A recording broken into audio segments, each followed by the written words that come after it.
Meus irmãos, a paz do Senhor, mais uma vez quero cumprimentá-los e hoje quero vos falar uma passagem bastante conhecida que se encontra no livro do Evangelho segundo escreveu São Mateus, no seu capítulo 16 e no versículo 13 a seguir. Eu gostaria de comentar com os irmãos, porque nós sabemos que tudo que aqui está escrito está um propósito, nada é escrito por acaso. O evangelista não escreveu o que eu vou ler, o que está escrito na Bíblia por acaso, não deixou detalhes por acaso. Por isso que se faz necessário nós lermos, pedirmos a orientação de Deus e nos aprofundarmos para entender o porquê, onde, como, o que aconteceu, o contexto desta história. Diz assim a palavra de Deus: E chegando Jesus às partes de Cesareia de Filipe, interrogou os seus discípulos, dizendo: Quem dizem os homens ser o filho do homem?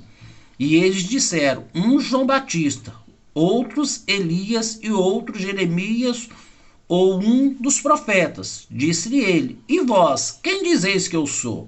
E Simão Pedro respondendo disse: Tu és o Cristo, o Filho do Deus vivo. E Jesus respondendo disse-lhe: Bem-aventurado és tu, Simão Barjonas, porque não foi a carne e o sangue que te revelou, mas meu Pai que estás no céu. Pois também eu te digo que tu és Pedro, e sobre esta pedra edificarei a minha igreja, e as portas do inferno não prevalecerão contra ela. Até aqui, meus irmãos. É interessante notar, e é necessário notar, quando Jesus chega em Cesareia de Filipe. Onde fica essa cidade? Essa cidade vai fazer parte da umas da Decápolis, ou das 10 cidades que a Bíblia vai relatar mais para frente, que Paulo vai fazer as suas viagens. Jesus também visita Cesareia de Filipe. Portanto, ela não era Cesareia de Filipe outrora. Herodes o Grande é quem vai dar Cesareia de Filipe, o nome dessa cidade, para o seu filho Filipe. Por isso chama Cesareia. Mas antes disso, não chamava Cesareia de Filipe. Não. Ela não chamava Cesareia de Filipe. Ela chamava Bânias. Como eles não sabiam pronunciar a palavra Bânias, eles falavam Pânias. Por quê? Aí nós vamos entender o porquê. Cesareia de Filipe fica ao pé da montanha e em volta delas são várias rochas ou cavernas que se davam a idolatria, onde as pessoas iam adorar o deus Pan. Por isso a palavra Pan ela vem identificada com tudo que é pânico. Quem tem claustrofobia, aracnofobia, tem tudo ligação com a palavra Pan, porque o deus Pan era o deus, segundo a mitologia grega, porque foram os gregos que fizeram, tá? Eles trouxeram essa cultura para ali, para Cesareia de Filipe. Herodes toma aquela cidade e dá como Cesareia de Filipe em homenagem ao seu filho Filipe.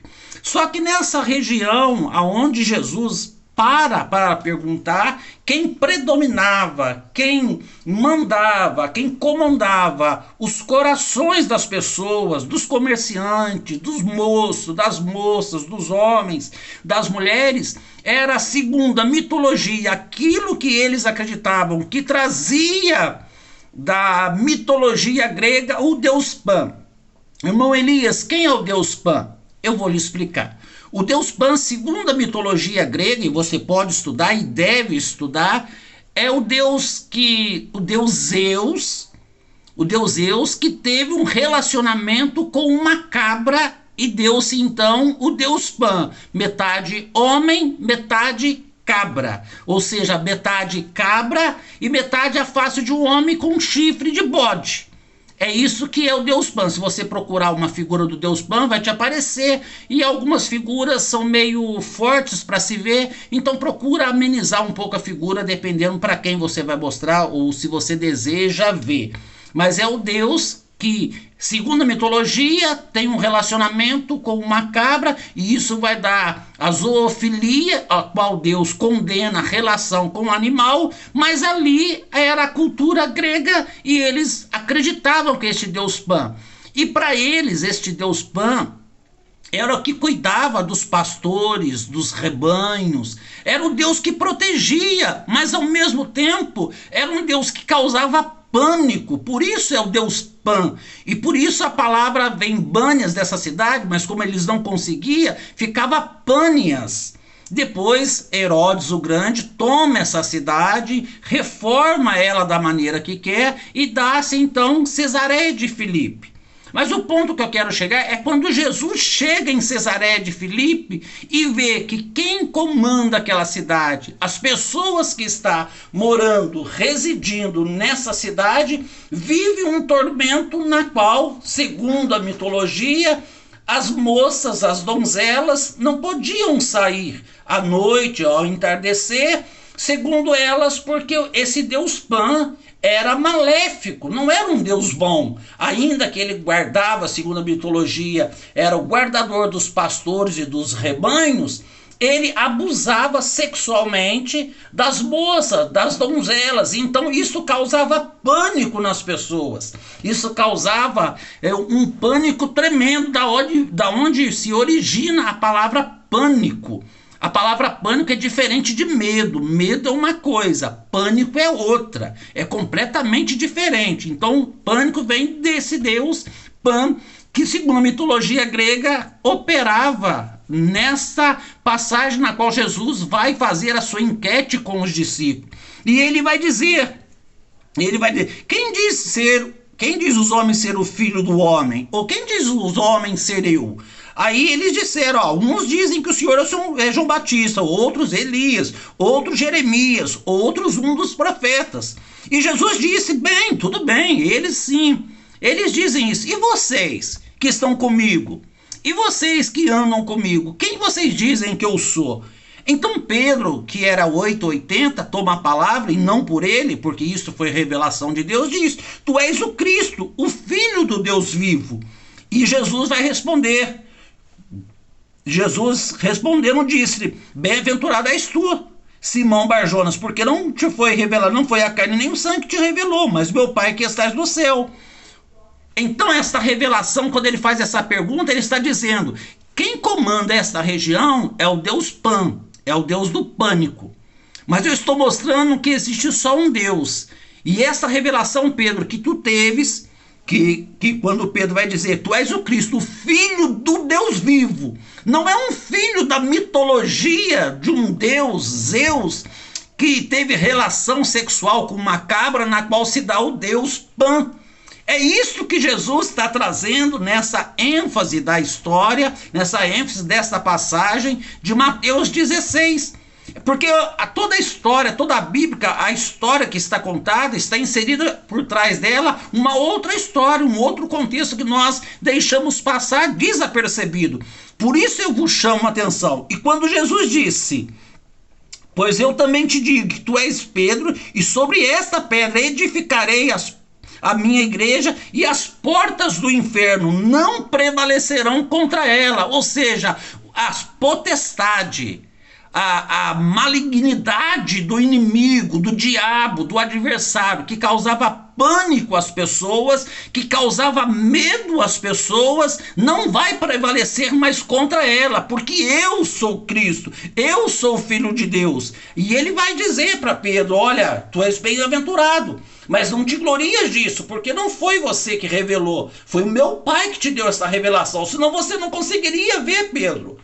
Vocês não conseguiriam ver se o meu Pai não revelasse a vocês, como estas pessoas não conseguem ver que existe um Deus verdadeiro, não um Deus da mitologia grega, não um Deus que causa pânico em donzelas, em homens e mulheres, em comerciantes daquela cidade de Cesareia de Filipe. Não, há um Deus vivo, e Jesus diz agora nesta passagem, as portas do inferno, porque eram cavernas, e nesta caverna se adorava o Deus Pan. Então são várias portas, por isso ele diz, as portas do inferno. Nota bem que ele vai dizer no plural: as portas do inferno não prevalecerão, porque eram cavernas com suas portas e davam-se as igrejas, os locais onde eles adoravam o Deus Pan. E esse Deus geralmente era cultuado, era adorado, vindo com sacrifícios de criança ou até mesmo de donzelas virgens.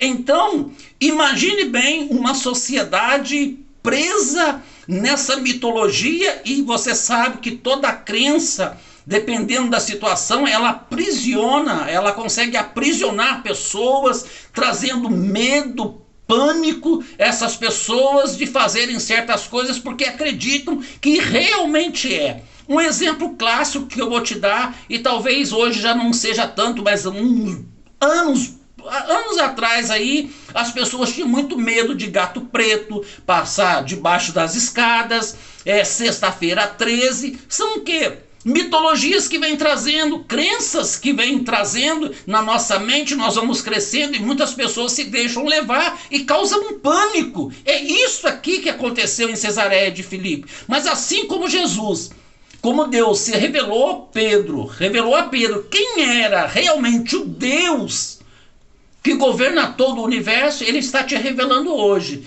E não importa qual medo, qual Deus que governa a tua vida, porque há vários deuses, mas existe um só Deus, que é o Deus do impossível, é Jesus Cristo, é Deus, é o Espírito Santo.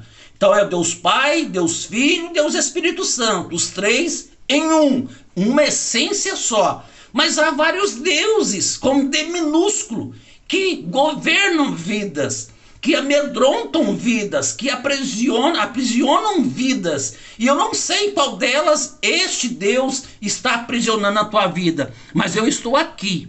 Deus me deu a oportunidade, e você, ao assistir, e quero que você compartilhe, divulgue e procure aprofundar mais, e você vai ver quem é o Deus Pan, por que falou em Cesareia de Filipe essa história, por que Jesus levou justamente ali, porque ali era o Deus Pan que governava. Então ele está dizendo para eles agora, naquele momento em que Jesus faz a enquete, Deus dá a revelação para Pedro, agora sim, agora tem um Deus vivo, um Deus verdadeiro, um Deus não na mitologia grega, um Deus não que teve um relacionamento com uma cabra e saiu um Deus Pan, o Deus que protege os pastores, não.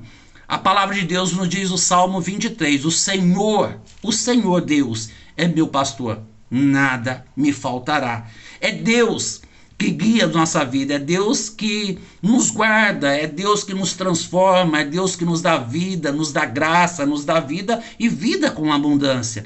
Por isso, meus irmãos, eu quero agradecer pela atenção, espero que tenha sido útil para você a explicação dessa passagem, e espero que você se preocupe mais em estudar a palavra de Deus, se aprofundar, não deixe apenas só ler a passagem e deixar como está escrito, não, aprofunde, tenta descobrir, tenta diluir mais, pesquisar mínimos detalhes o que a passagem está querendo dizer, por que neste local, por que em Cesareia de Filipe ele passou e parou, por que não em outro? Existe um porquê. Existe um porquê. É isso que nós precisamos, e nós falhamos muito, porque às vezes nós lemos a Bíblia e lemos só por ler. Não, a Bíblia não pode ser lida só por ler. Ela não é um livro cujo autor não está presente. Ela é um livro cujo autor está presente a todo momento. Então, quando eu deparo com uma passagem, eu preciso indagar no meu coração. Por que em Cesareia de Filipe? Quem foi Cesareia de Filipe? Qual Cesareia de Filipe? Quem formou? Quem criou essa cidade? Por que o nome dessa cidade? E você vai chegar no que o evangelista Mateus quis passar a mensagem para nós. Isso se chama exegese. Então, que Deus possa vos abençoar ricamente. Se você gostou, deixa seu like, compartilhe, divulgue o vídeo. Se é útil para você, pode ser útil para outras pessoas também, para que tenhamos um entendimento melhor da palavra de Deus. Que Deus possa te abençoar em nome de Jesus. Amém.